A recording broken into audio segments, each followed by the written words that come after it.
Sana po mapuno po ng swerte ang araw na ito para sa bawat isa. Samantala ito, Profi, ang ating mga senior citizen ay mahalagang bahagi po ng ating lipunan.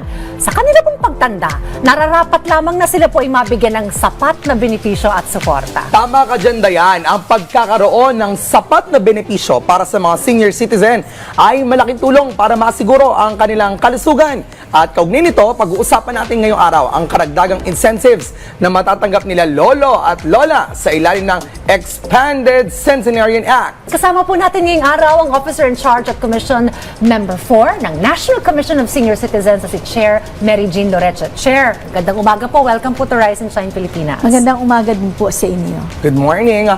Chair, we want to know, pag-usapan natin itong Expanded Centenarian Act na nainyendahan ng sakop ng Centenarians Act of 2016. So, ano-ano po yung mga naging pagbabago? Malaki ang pagbabago nito kasi sa ngayon, instead na ang 100 years old ay tatanggap ng 100,000, Okay. pinalawig ang batas. Oh. Ginawang pag ikaw ay umabot sa milestone age na 80, Ay. 85, Okay. 90 at saka 95, makakatanggap ikaw ng 10,000 cash benefit Wow. mula sa Wow. government. Uy, appreciated din ng ating mga Oo senior naman, malaking tulong citizens. sa kanilang maintenance. Oo, tsaka tama. Kasi, tsaka alam mo, lahat naman tayo tatanda. Kailangan Oo. talaga bigyan natin sila ng halaga. Alright, so 80 at 85, tsaka 90 at 95. Paano po ba mas makakasiguro na sila po ay makakasama sa makakatanggap po ng additional incentives sa ito? Sige, dalawang bagay muna. Una, nung ito ay naging batas, ito ay naging effective ng March 17, 2024. Ibig pong sabihin, kung ikaw ay pumasok ng milestone ages ng 80, 85, 90, and 95 ng March 17, 2024, kayo ay qualified dito. Subalit, sa kadahilanan na ang pondo na inilagak sa atin sa ngayon ay to cover this January 1, 2025 hanggang December 31, 2025, sila yung unang makakatanggap. So, ngayon, paano natin malalaman if they're qualified? First, they need to apply. It's a benefit, but it has to be applied for. The forms are downloadable doon sa ating www.ncsc.gov.ph Okay. o pumunta sila sa pinakamalapit na OSCA o kaya sa Local Social Welfare Development Offices.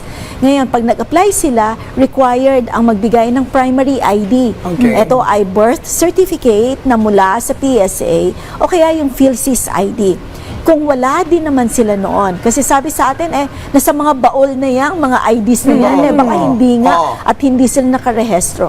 We can accept 2 secondary IDs. Okay. Ano-ano ito? Una, government-issued ID. Okay. Pwede yun, driver's license, PRC, kung ikaw ay dating professional. May birthday din May naman kasi birthday dun, naman no? kasi yun eh. Pwede din yung OSCA ID nila. Yun yung pinaka pwede nilang ipakita. Sabayan ng isa pang government-issued ID. Mga barangay clearances, pwede ba yung mga ganun, ma'am? Kailangan may certification yon. Ayun. Opo. Pero kailangan may kasabay pa na isang Okay. government-issued ID. Ayun. Okay. Paano naman po yung mga Pinoy abroad? Pwede rin po sila makatanggap? Pwede. Heto yung napakaganda sa batas. Kasi kung ikaw ay Filipino at ikaw ay 80, 85, 90 at 95, pwede kang mag-avail nito. Mag-apply ka via our DFA, the Department of Foreign Affairs, sa ating Commission for Filipinos Overseas, or even sa ating Department of Migrant Workers. Okay. So magbo-birthday ka na from January to December this year ng 85 ka or 80, 90, 95, 10,000 yan. Yes. So sa barangay kasi may mga ano rin dyan eh.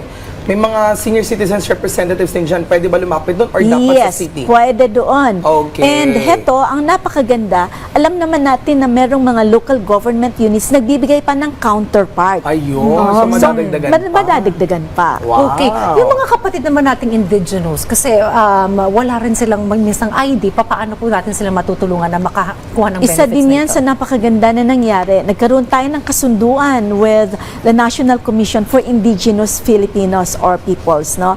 And sila ay pwedeng mag-certify as to the age of the indigenous person. At yun Okay. ay i-honor natin. How about yung mga Muslims naman po sa Those that are outside of BARM, kasi autonomous ang BARM they can go to the National Commission for Muslim Filipinos, pwede silang humingi ng certification din doon. Ayun. So at least sakop lahat. Nakatuwa naman ito, no? Malaking bagay para sa ating mga lolo at lola. Well, we also wanna know, paano naman kung hindi na kaya i-process si lolo at lola? Matanda na, di ba? Hindi kailangan Pwede, ang authorization kanyang, ba? pwede, yung Oh. kanyang representative, meron lang tayong hinihinging special power of attorney. SPA. Yes. So, importante na kayo po ay magpa-register. Kasi Yes. kung baka nag-birthday ka ngayon 85, 1995, kaso hindi ka naka-register, hindi ka makakatanggap. Yes. So, yun ang importante. And kailangang applyan mo. Kaya hetong inyong programa is a way of reaching them out na alam nila may ganyang benepisyo para sa kanila. So, ma'am, in case kung hindi sa online, they have form on the OSCA in Yes. different municipalities and Yes. cities. Ayun. So, para dun sa mga, we're talking about digital divide, no? May mga iba kasi hindi alam paano gamitin ang online. So, at least they can still go to the different offices, no? Gaano po katagal ang payout dito? Nako, mabilis lang actually ang application. Provided completed ang documents, may ibibigay natin. Like for example, nagsimula tayo ng January 1, no? Hanggang January 15 na mga registration at validation and verification on the ground. Magpi-payout tayo ngayong February 26. Okay. And the first payout, we want to inform everyone, will be simultaneous all over the country. We have regional offices na meron tayong mga venues para doon, kasama ang Caravan of Services, and we are going to do it in Malacanang as well. Okay. Okay, so sa ating mga senior citizens kung kayo po ay magba-birthday this year, pwede na ako, birthday ko tomorrow, 80 years old ako bukas, pwede na ako magpa-register ngayon in Yes, advance, pwede. magpa-apply? Pero Pwede. last year ako Kunyari- nag-80, mag-81, wala. Hindi na Hindi. pwede. Basta ano, pasok ka sa March 17, Yeah, pasok sa March 2024. 7. Kahit, kunyari, ang birthday mo ay ngayong June pa lang, no? Ng 2025. As early as now, you can register, you can apply. Okay. So that pagdating ng birthday mo, pasok ka dun sa payout schedule, mabibigyan ka. Kailangan mag-birthday ka muna. Ayun. Okay, every 5 years po tama binibigay itong 10,000 pesos. Yes, every 5 years. Pero yung 100 years old ikaw, once lang ibibigay yon. Pag 100 years old, that's 100,000. Alright, ma'am, paulit nga lang po yung mga Pinoy natin sa abroad. Saan po sila pwedeng magproseso? Pwede silang dumulog sa ating DFA, sa ating CFO, at saka sa DMW. Okay, same requirements din po. The same requirements, but ang pagkakaiba nito ay kailangan silang magbukas ng kanilang bank account sa Philippine National, sa ating Pilipinas na bangko, para pagpasok doon ng kanilang benefit ay walang bank charges at Ayun. buo yung kanilang tatanggap. Okay. Okay. Go po. Kung sakaling nag-apply ito, pero after niya mag-apply, ay namatay yung Ay, oo. beneficiary. Paano Ano yun? po, qualified pa rin po ba yan? Pag nakapag-apply na po siya at siya ay qualified, pwede ang nearest of kin. Ganon Okay. din, special power of attorney, death certificate, yun yung idadagdag natin. At saka proof and evidence na siya talaga yung dapat tumanggap noon. Okay, ma'am, nabanggit na yun yung funding ay for this year. Paano po kung last year po ako naging 80 years old, siguro mga around December November 30 o or ganyan. December. Paano po ako makaka-avail nito? Last year ako nag-80 or nag-85. Mag-apply pa din siya kasi sa ngayon may pagpupulong kami, or we have dialogues already with the Department of Budget and Management that we will be requesting the funding for this claimants natin. Ay. So yun last year, baka For last pwede. year. Sana, no? Yes. Para makatulong pa rin. Nakatuwa naman. Tapos, pati yung vibe kung paano sagutin ni ma'am, ay parang nakakatuwa talaga na yung mga lolo't lola natin makatanggap nito. Oo, talagang malapit sa puso ni ma'am na yung mga Yes. elderlies natin. Ay, deserve nyo po ito.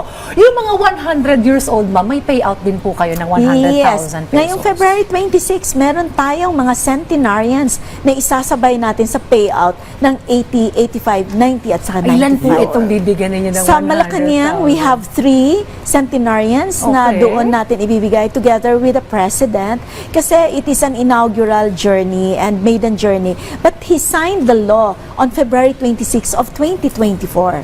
So kaya yung first payout, naturalmente, Feb 26. kailangan doon din natin gagawin. Ayun. Naku, deserve nila yan. Tama, deserve na deserve talaga. Kaya naman, maraming salamat po, Chair Mary Jean Lorecha ng National Commission of Senior Citizens. Thank you very Thank Thank you. much. Maraming salamat po.